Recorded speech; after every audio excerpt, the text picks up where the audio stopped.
Hello, Hopkinton. Welcome to EHOP's 11th Annual Know Your Vote Forum. My name is Elise Mihailowski, and I'm the president of EHOP. Our mission is to educate, engage, and empower Hopkinton. We're glad that you're here, and we look forward to hearing from you throughout the program. Our goal tonight is to provide an overview of what we'll be voting on this year. We want to give the community a chance to ask questions and get informed about what will be at town meeting. We have a panel of town leaders here who have been working diligently for the past year. They've spent a lot of time discussing, planning, negotiating, and ultimately creating the town budget and articles for Hopkinton voters to consider. I want to thank HCAM for allowing residents the chance to tune in from home on TV and on YouTube Live, which are both made possible by HCAM TV. So thank you, HCAM. This forum is a community effort. Without all of you and without our town leaders being here, this session could not happen. I'd like to thank you and our panelists and special guests for graciously giving their time this evening. I'd now like to ask our panelists to please introduce themselves before we begin, starting with Jeff. Hi, I'm Jeff Rowland, Chair of the Sustainable Green Committee. I'm Muriel Kramer. I'm on the Select Board. I am Connor Deegan, your town clerk. I'm Ellen Rudder, the town moderator. Carol Kavanaugh, school superintendent. Susan Rothermick, Director of Finance and Operations. Amanda Fargiano, Vice Chair of the School Committee. Mary Jo Lafreniere, Vice Chair of the Select Board. Jane Moran, Chair of the Upper Charles Trail Committee. I'm John Westerling, your Director of Public Works. Peter Lagoy, I am the Chair of the Trails Coordination and Management Committee, but I'm speaking here tonight as a private citizen who has submitted 2 articles for town meeting. I'm Gary Trenzel, Chair of the Planning Board. Cindy Bernardo, Treasurer of EHOP. And you guys all know I'm Elise. Thank you so much, everyone, for carving out time tonight to answer our questions.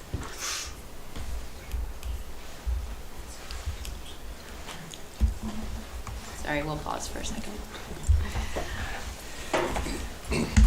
I also want to thank the EHOP board members for putting this together. We're going to cover a lot of information tonight. If you want to dive deeper into the details, all of town meeting materials are on our website at ehop.org. And we'll be adding a recording of this forum on the website in the next few days.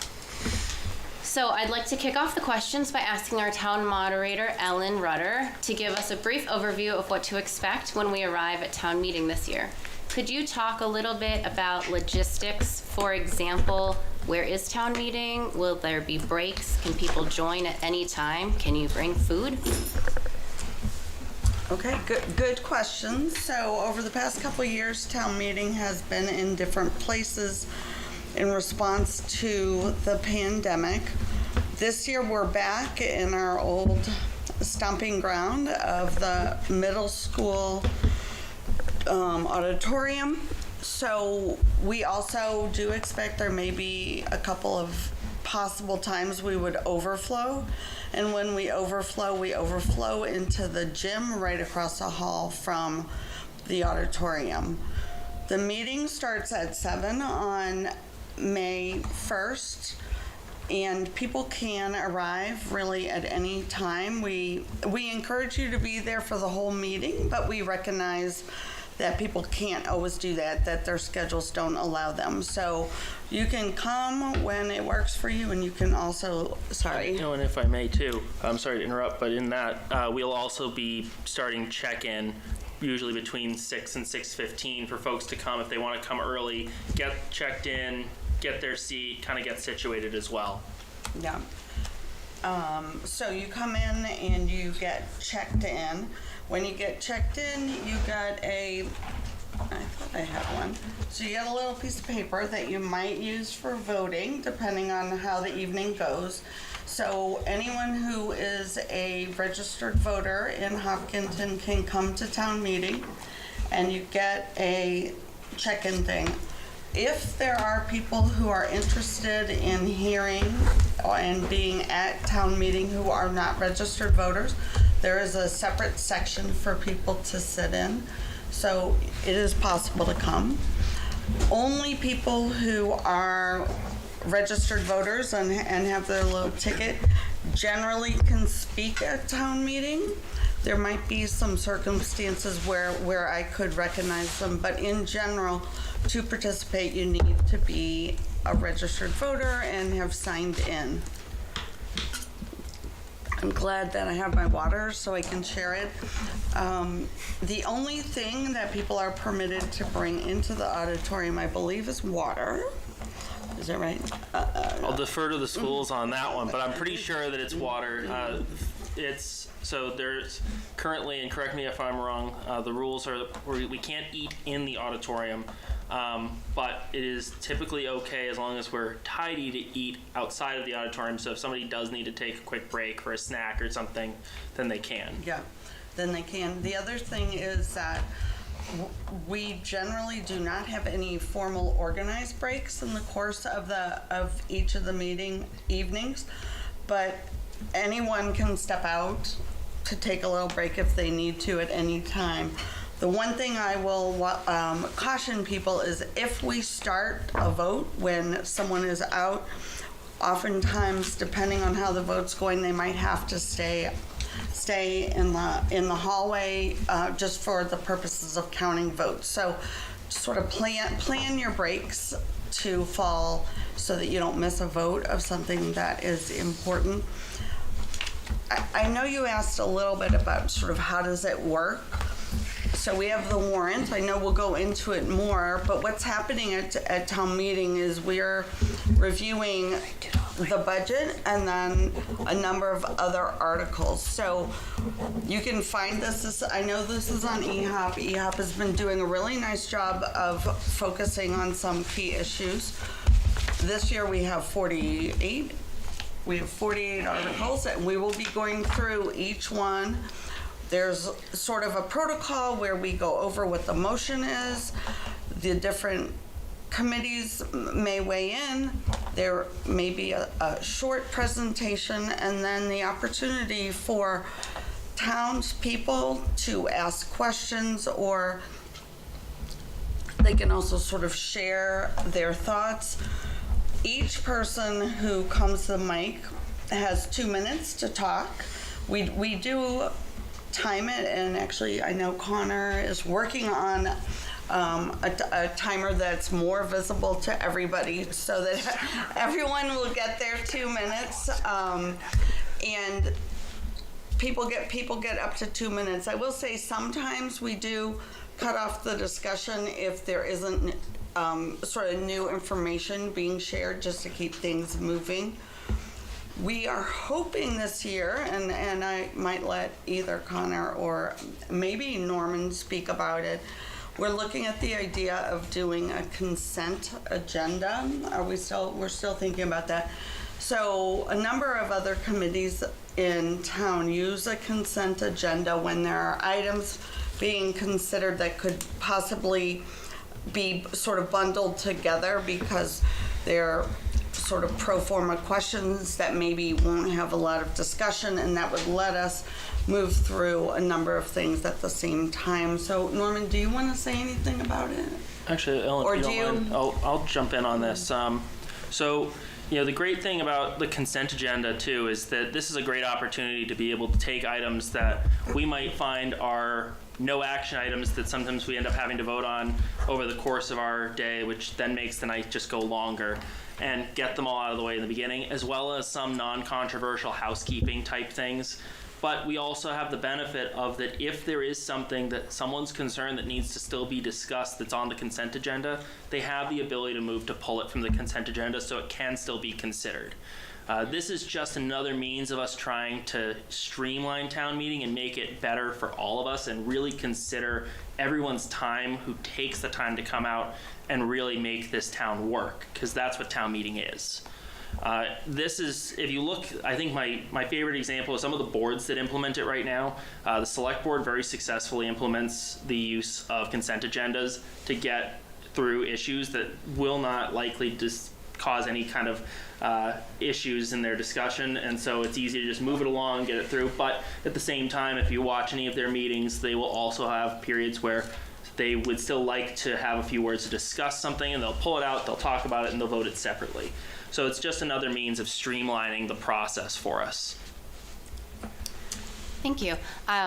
Ellen, I have two more questions for you, but first I would just like to introduce Norman, since he missed the introductions, our town manager. Thank you so much for coming.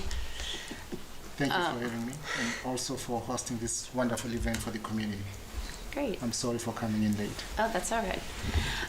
So Ellen, back to you. A question we had was, how many people are needed for a quorum at town meeting this year? 128. So 128 people are needed, and once we get that quorum, we'll start the meeting. So if you're planning to come on time and we'll get going. Great. So this may be a question that many people who are new to town meeting might have, but some people were wondering, why do some articles need 2/3 majority vote while others need a simple majority? I'm gonna let Connor answer that. I will just take 1 second to explain how we decide when we have people stand up. I know that I can hear the audience responding when we call for that, but usually it's Connor, town council, me, possibly Norman, and if we aren't totally clear from a vote, if we do a voice call, that's when we have to do the standing. And I know it can be a little bit tedious, but that's why we do it that way.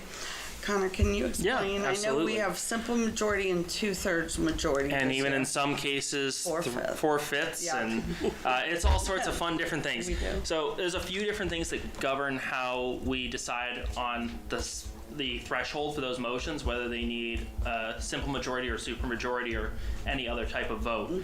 Many of those are governed by Mass General Law, and specific types of articles do require to have a larger amount of consent of the legislative body to push it forward.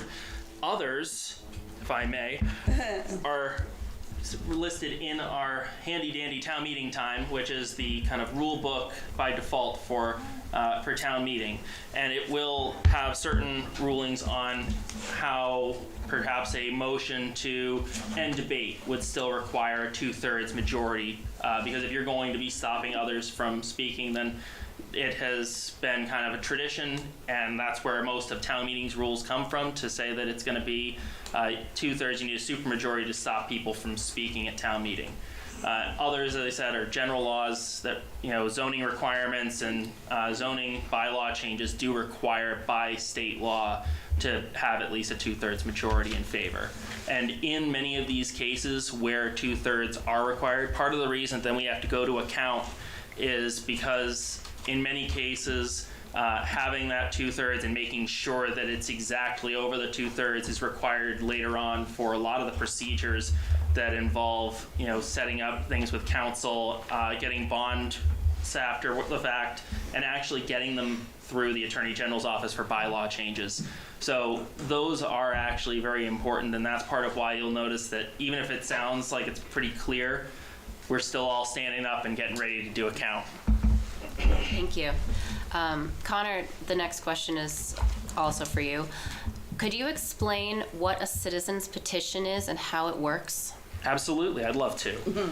So, citizens' petitions are guaranteed by the First Amendment. They are a fantastic tool to make sure that when people feel like their government's not listening, or they feel like they want to have popular support for an issue, that they can put that forward and they can speak to it. The way that it works for an annual town meeting is it requires at least 10 registered voters to sign off on the proposed article, and then at that point that article will be presented to town meeting, and it's whether it's legal or not, whether it can be done or not, it's going to be heard and it's going to be responded to by town meeting and talked about at the event itself. There's a higher threshold for other meetings, but right now I think just looking at the annual, it's a chance for voters to actually make sure that the issues that they think are important are heard, and even ones that they don't think are being considered or on the top priority list of other officials in government. So, even citizens petitions that we may disagree with, it's always important to look and see that, these are issues that some of our neighbors feel is important that we talk about. And that's what they should be looked at. It's just making sure that we all have that opportunity to discuss if we want to take the town in a direction that a group of residents might be proposing. Great, thank you. And with that, I would like to transition to a citizen's petition that we have about the gun club indoor shooting. If you would like to speak from the audience, you may, or you can come up and take a seat. Thank you. Oh, outdoor shooting, sorry. That was a typo on my behalf. Good evening, Hopkinton. This is Sitaraman Ganesan from 1 Revolutionary Way, apartment number 106, Hopkinton, MA 01748. I moved to this town in September 2021. I brought in stuff, and the first thing I tried to do was put a chair in my patio and try to take a sip of coffee. Every other second I heard bullet noise pollution. What a human needs in life: clean water, good food, a good place to live,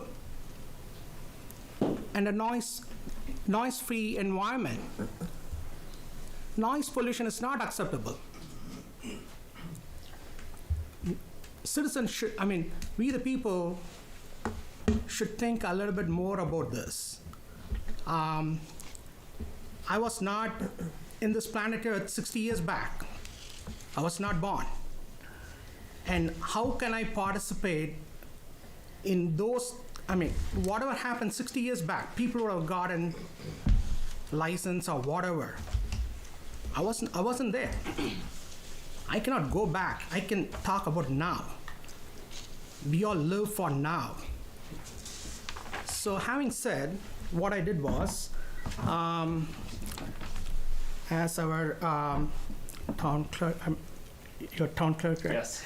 As he mentioned, I checked with Ellen, got a form, wrote this, put this in words: protect we the people, babies, animals, and birds from noise pollution. Gun clubs should practice firing gunshots indoor and stop noise pollution and make the town of Hopkinton enjoyable to every citizen, babies, animals, and birds. So that's it. That's Article 34 in the list. I request all citizens of this town to vote in favor, and we'll have something basic. This may not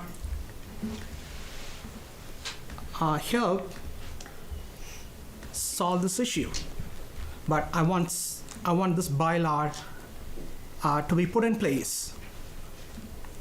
At least, the fifth club, if they come in, they'll go indoors.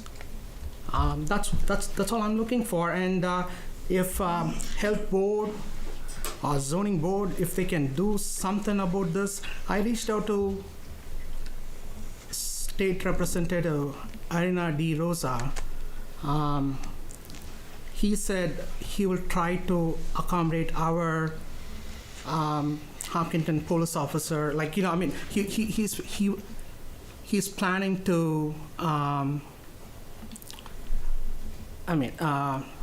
It requires fund to build an indoor shooting range. So he's going to propose that. He's trying to put that in the budget for next year. So I'm trying always to see how we can nail this issue. I want people who practice firing gunshots. I want them to enjoy as well. I'm not saying don't do it. Do it in such a way that it won't affect others. I respect you, you respect me.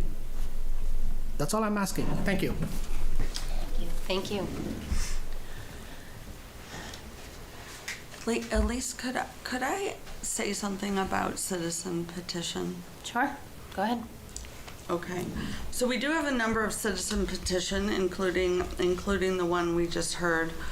And in order to make sure everyone feels that they have the opportunity to say their piece and also present an alternative point of view, should they have one, I'll send an email to all of the citizen petitioners. I think Elaine sent me the emails, and so I will be sending that. I will give 5 minutes to the proponent who put forth the petition. They can stand behind the podium. You can bring PowerPoint if you so desire. So it'll be one person who can speak for 5 minutes. If there is an organized opposition who wants to also speak, they also could have one person. They can do slides. They would have up to 5 minutes also. And both speakers do need to be town citizens who can participate in town meeting. We know there are sometimes more people than just two who have things to say, so the open floor approach, which we have for everyone, once we've gone through two sides, other people can approach the mic and speak as they would in response to anything. So I did want to make sure people sort of understand how citizen petitions will work this year. Great, thank you so much for that. We have another citizens petition for no further spending of public funds by UCTC for segment 6. Peter, would you like to talk about this? Sure. One of the questions that we had specifically about this was, what will happen to all existing projects and funding oversight when UCTC is dissolved, and who will take over? Okay, just as a point of clarification, this article addresses segment 7, which is the segment along Hayden Row, not segment 6. Oh, okay. Sorry about that. And with regard to funding, that is, so the segment 7 article is Article 48. The article before that, Article 47, is the one that addresses funding, and what that calls for is that funding that has been voted at town meeting for the Upper Charles Trail Committee, which is right now a committee that reports to the Select Board, that funding would shift to the being spent by the subcommittee that would be set up under the Trails Coordination and Management Committee. So that the funds would be available. The idea would be to keep the trail moving forward. It would just be a different governing body that would do that. Okay, great. And were there any questions from home on anything? Nope. Okay. One right after it. Oh, and so the other citizens petition to dissolve UCTC, the question we had was, how can we ensure that any ongoing issues with UCTC and the lost public trust does not get repeated with whoever is taking over and overseeing this project? In order to answer that, it's probably best to provide a little history. The Trails Coordination and Management Committee was set up in large part to address concerns from citizens about trails going in folks' backyard. Even though it was on public property, neighbors weren't alerted to what was going in. One of our primary charges as the Trail Coordination and Management Committee, of which I do chair, but as I say, these petitions are as a private citizen, one of our main functions was to try and establish procedures so that the public, the nearby public, would know about what was going on with trails. So we've worked diligently on those procedures. They've worked well. I can't say that all the meetings that we've held with neighbors have always been friendly and fun, but what we have gotten is the concerns expressed by those neighbors. And so the idea is that this subcommittee would take that to heart and listen to the concerns expressed by the community, and particularly the community right around wherever that trail is happening. Great, thank you. And I apologize for those who don't know what UCTC is. It's Upper Charles Trails Committee. Okay. Next question we have is for Jeff. It's about net zero resolution. Which committees are actively working on policy and budget changes in order to meet net zero resolution? Are there big costs associated in the short to medium term to make these changes? And does this have any positive impact on state funding criteria? Sure. So, which committees are working on it right now and cost impacts? Mm-hmm. Thank you. Right now, the Sustainable Green Committee is leading the efforts towards the net zero resolution, climate action plan, et cetera. We've had meetings with a number of other committees recently. School committee, we've talked to quite a bit, particularly the Elmwold School Building Committee as well. We've talked to the Planning Board, we've talked to the Zoning Advisory Committee. We're kind of making the rounds and shopping the ideas around. Part of the motivation for the net zero resolution is to give these committees and these departments a formal reason for setting net zero as a priority long term. So that's why the net zero resolution asks us to, for applicable departments and committees to create plans towards net zero by the end of 2024. As for costs, yeah, reaching net zero will be costly in the long term.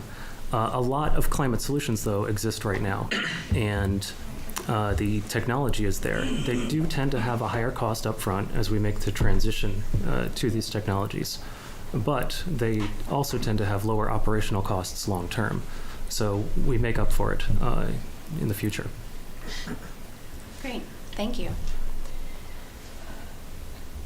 Our next question is about the pilot agreement, Wilson Street. Mary Jo, if you could take this one. Our question is, who will benefit from this pilot agreement and what will the payments be used for?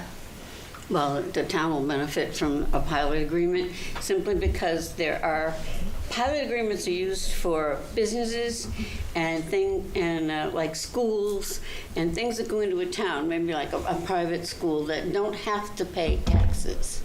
The state has said they don't have to pay. So the towns are allowed to enter into an agreement with these companies, and it's called a pilot agreement, payment in lieu of taxes. And they get together and they decide what would be a good amount for this company to pay to the town each year, and it helps to mediate anything they might use from the town, like maybe trash pickup or fire and police protection and that sort of thing. So we have a few pilot agreements, and that's what it's used for someone coming into a town who does not have to pay taxes, and we have an agreement that they pay something. Okay, thank you for clarifying. Yes, Norman? Yeah, thank you. Again, sorry for coming in late. I was at the Appropriations Committee meeting. To be clear, for the residents' benefit, the proponent who's entering into this agreement with the town will be paying the same taxes as they would under normal circumstances. The driver behind this agreement was purely for the developers' financing needs.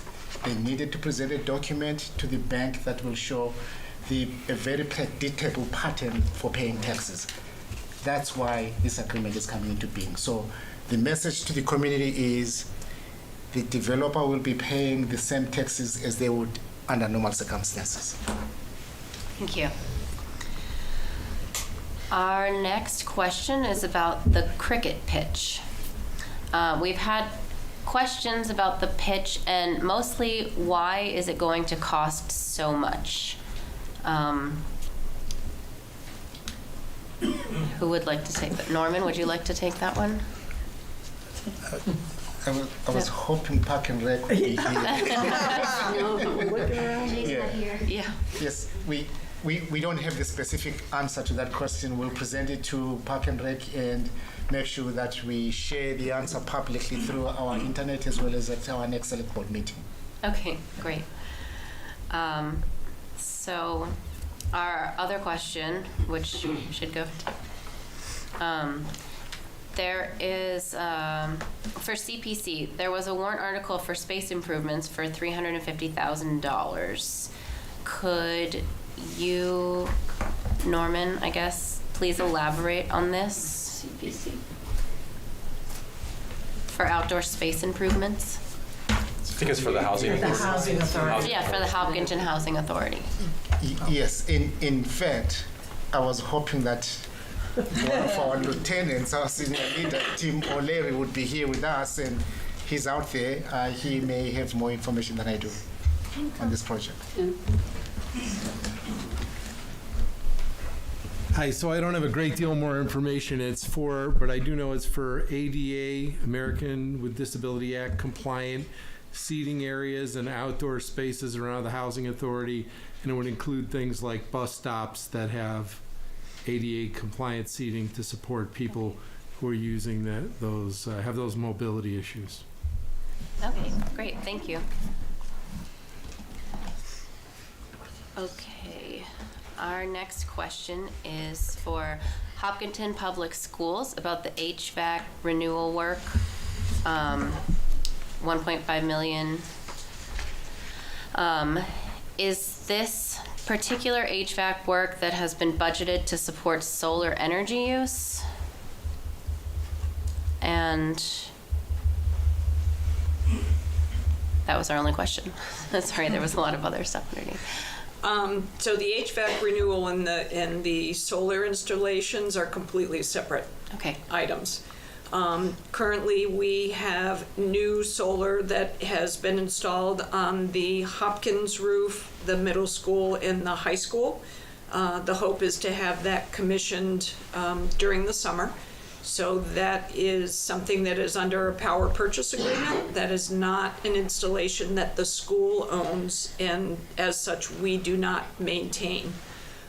So that's a completely separate thing. The HVAC article that is on the town warrant is end-of-life replacements that will take place district-wide. Okay, great. Thank you for clarifying that. Moving on,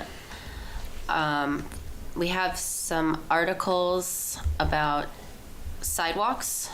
Our main question is, why should we invest in sidewalks, and why do they cost so much? So, I think we've been hearing from citizens for decades now that they want safe places to walk. They want to walk to the neighbor's house. They want their kids to walk to school. They want to exercise. But yet, historically, not all of our sidewalk articles have made it through town meeting. And so as a planning board, we took it upon ourselves last year to start exploring how we could build a better, we call it pedestrian connectivity plan. And the idea behind this is that if we can find ways to connect our existing sidewalks and build an infrastructure of transportation for people that want to walk or run or ride a bicycle or skateboard or something else, that they have that. And so we did a pretty comprehensive survey last year. I think one of the really important things to consider about this is that we intentionally didn't ask people where they wanted a sidewalk. And what we know from past experience is that when we ask that question, we always get the street that people live on. So there's a lot of bias that comes into that. But we really wanted to understand how people might use sidewalks and then take that information and apply that in some meaningful way. And what we found is, first and foremost, people are very concerned with safety. No surprise there. And and unfortunately, there have been some events in the past where people have been seriously injured and worse in town. We know that people do want to walk to businesses in downtown. And one of the most interesting things, I think, is that we found that for recreation or for fitness, which was about 85% of our respondents in the survey, is that they're looking for loops. 2 to 4 mile loops, which give a good walking option, give a good running option. They can be linked and combined. And so we've used this information to prioritize a couple of sidewalks that, again, the overall question of why sidewalks is it's good for physical health, it's good for mental health, it's good for community, it's good for school-age kids, it's good for senior citizens. So we really think it's something that benefits the whole collective community. And by focusing on building these loops, these connectors, it's not just the people that live in front of the sidewalk that benefit from it, it's all the people that are going to use that 2 to 4 mile loop. So we're still in the process of building out this plan. We've done a public input session, we've done the survey, we're working through some additional work now, but we didn't want to miss an opportunity to prioritize a couple of what we think are really important sidewalks for the town and get those in front of town meeting. We know this can be a long process. So from a cost perspective, this is based on our estimates from the DPW. The cost is based on $170 per linear foot. That includes design and construction, permitting and whatnot. In some cases, there might be some wetland impact that needs to be managed in some capacity. And then we've also included a 10% contingency if there's any overruns or whatnot. But from Mr. Westerling, it said previously that the last time we built sidewalks, we actually came in a reasonable amount under that estimate. But it's $170 a foot. It's not cheap. But again, we think this is an asset that a really, really broad cross-section of people in Hopkinton can benefit from. Great, thank you for that. Our next question is about the Hopkins School addition and renovation.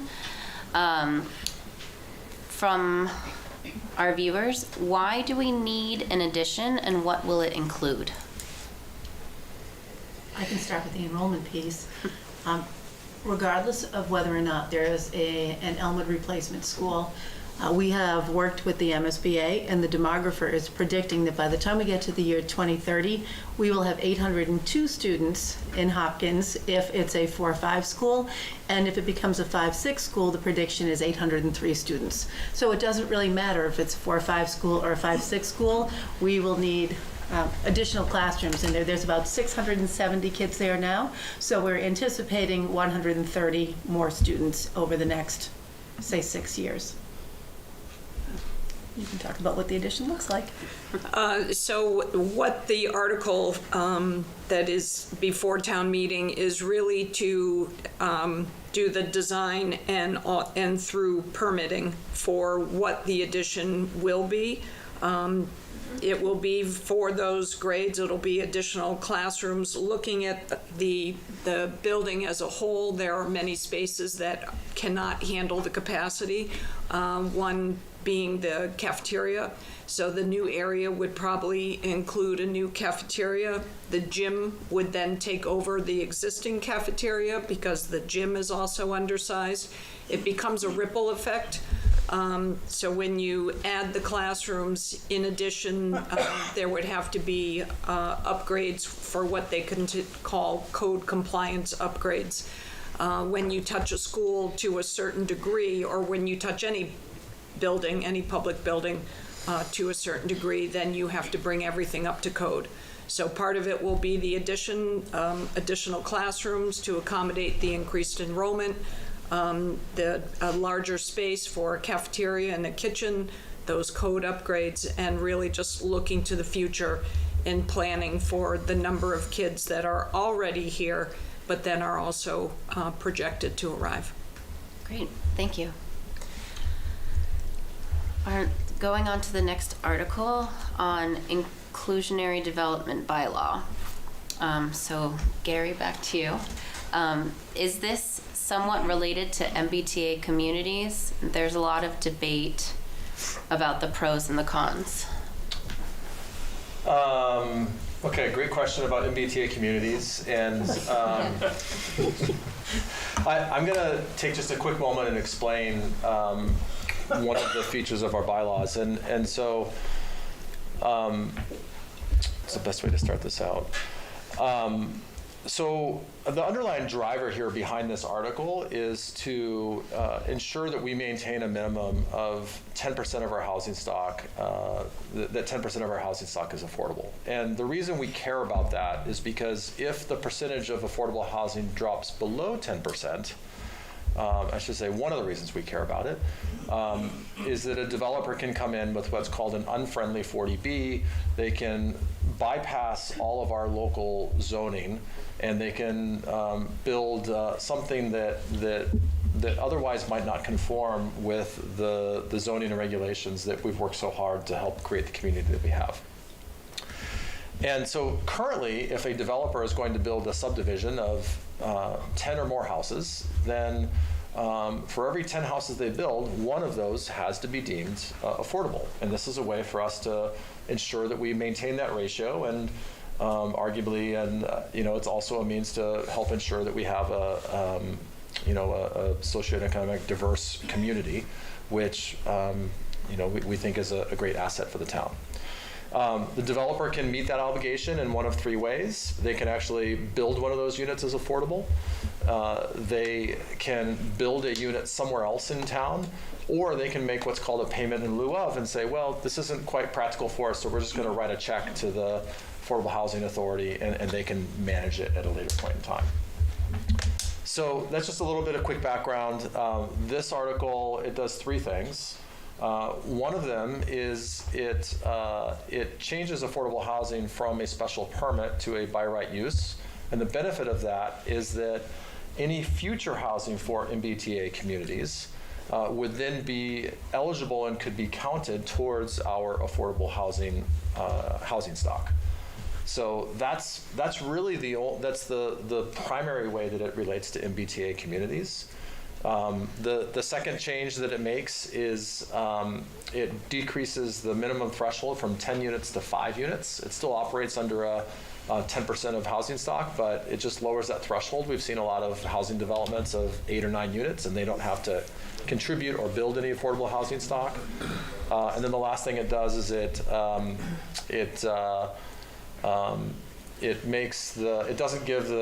removes the option for the developer to choose which of those three ways they want to meet that requirement. So the payment in lieu of becomes allowable only by special permit from the planning board. So in MBTA communities, it's partially related. It's just a little bit of an insurance policy so that if we do have future MBTA communities housing, we can make sure that it's counted towards our affordable housing stock. Great, thank you. Our next topic is citizens petition on Fruit Street, parcel 8 lease. There you are. Could you come up and talk? Sure.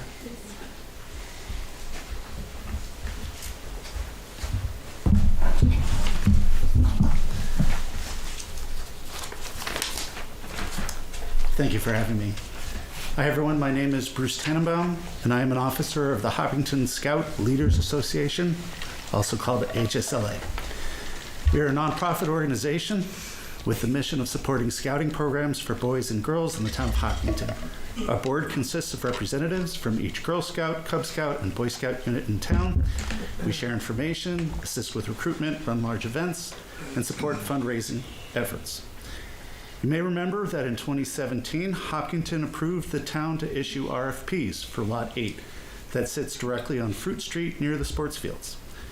Bay Path Humane Society and HSLA responded to the RFPs with uses for the land. At that time, we wanted to build a scout house, but COVID led us to change our plans to a scout camp for outdoor activities. We want to use this space for camping, outdoor cooking, pioneering, hiking, orienteering, and more. We're asking for more than the 5 acres approved in the original RFP because these activities need space to be safe for our children, and we want room to add activities in the future. Also, we plan to keep the space natural, which will allow our children to learn conservation skills and be stewards of the land. That's it for my statement. Thank you.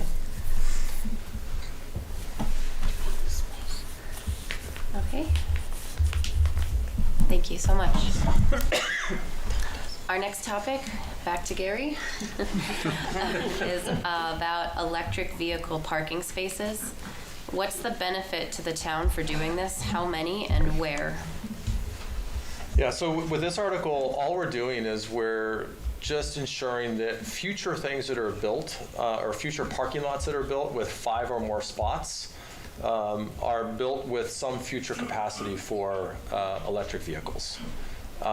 We know that electric vehicle sales are on the rise. We expect that to continue to rise, and the last thing we want to do is incur costs or complexities later on because we didn't invest in a little bit of infrastructure up front. So if this is again for future parking lots, if there's fewer than 5 spaces, then there's no requirement. If it is, let's see, if it is 5 to 10 spaces, then they need to either install 1 EV parking spot or 2 EV ready spots. EV ready means that it's got the conduit in the ground and it can be easily added at a later point in time.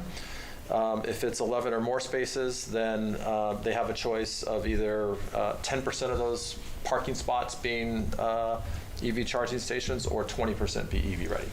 So it's really just a function of acknowledging a trend, getting ahead of it, and making sure that future parking lots have electric vehicle charging capabilities. And I will say that this is not meant to be a subsidized parking. It's not meant to be free charging for anybody. This is just making sure that you know, a parking lot has capacity to charge vehicles. Okay, and we had a question from a viewer.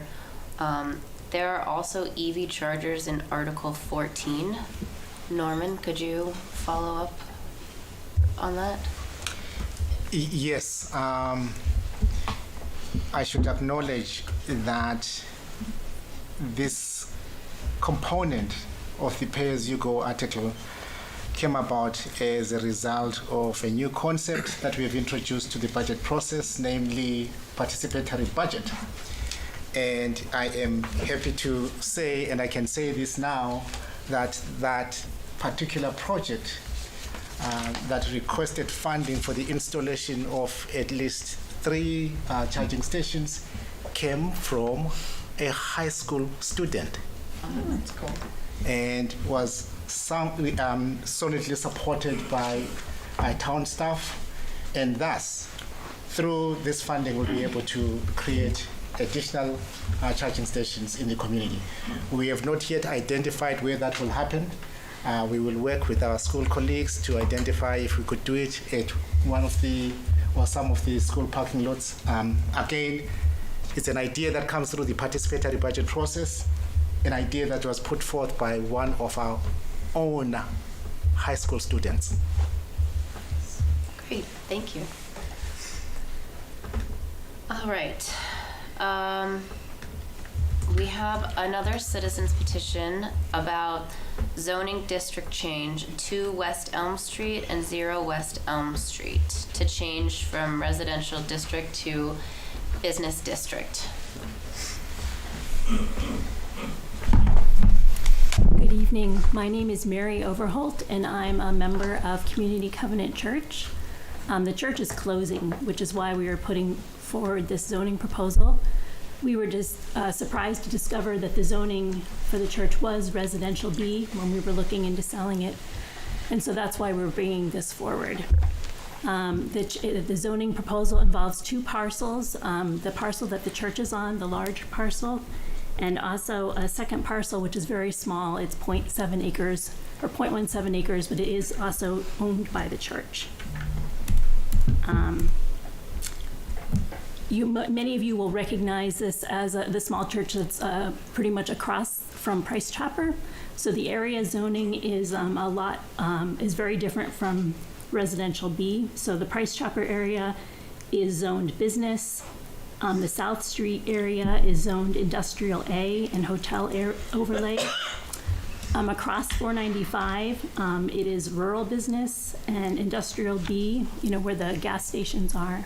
So this corner here is the most restrictive zoning of all the area around 495. So as you can see, for residential zoning, it would not be a very good place for houses. There's a lot of traffic there. It's just not ideal for that. So it's ideal for a business use. It has great visibility, good access to both 495 and Westmead Street. And the lot is small, so any commercial use that goes in there will not be very large. And if you can note on that picture there to the north, most of the lot that is not developed is wetland right now. So the only portion of the lot that would be developed would be the about half the lot, which is a little under 2 acres. So that is really the only developable area on that lot. And you can also see on that slide that there's a wetlands to the north. And those wetlands provide a very good buffer for residential areas that are nearby. I think the closest house is more than 300 feet from the church area. There's very good screening by trees, so any business would not, there would not be a lot of impact to the neighbors.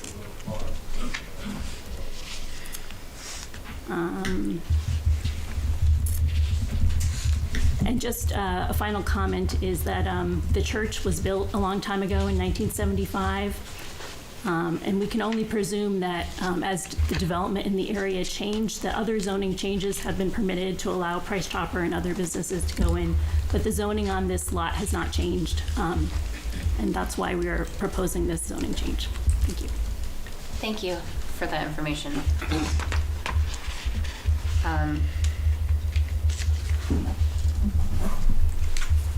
Does anybody in the audience have any questions for her? Okay, thank you.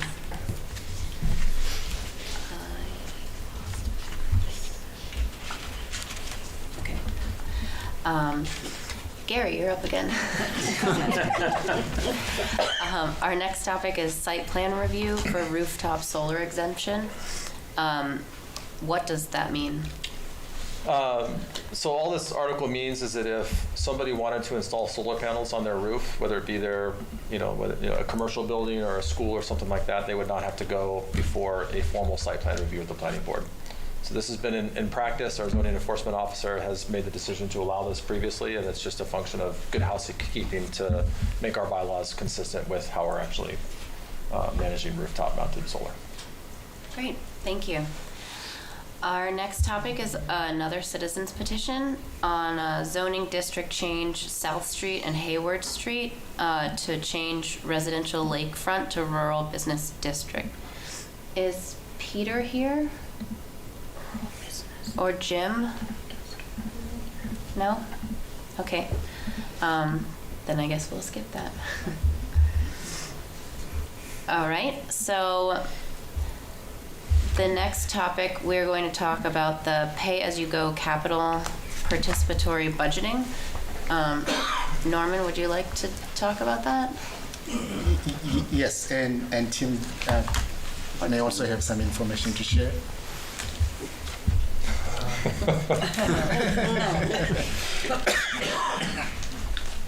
So again, I didn't, I heard the presentations. Yeah.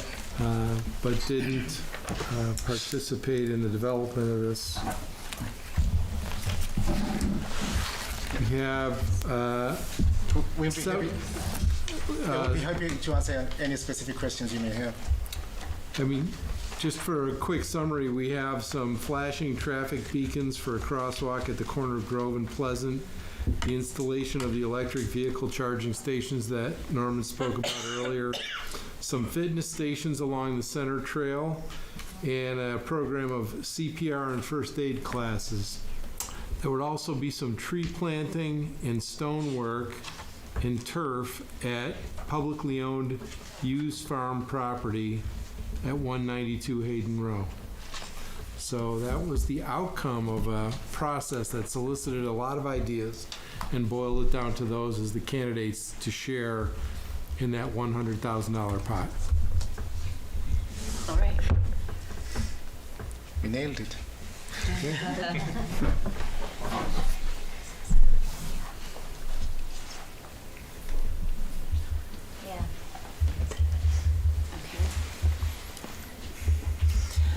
We have another citizen's petition about 2 West Elm Street and 0 West Elm Street to change residential district to business district.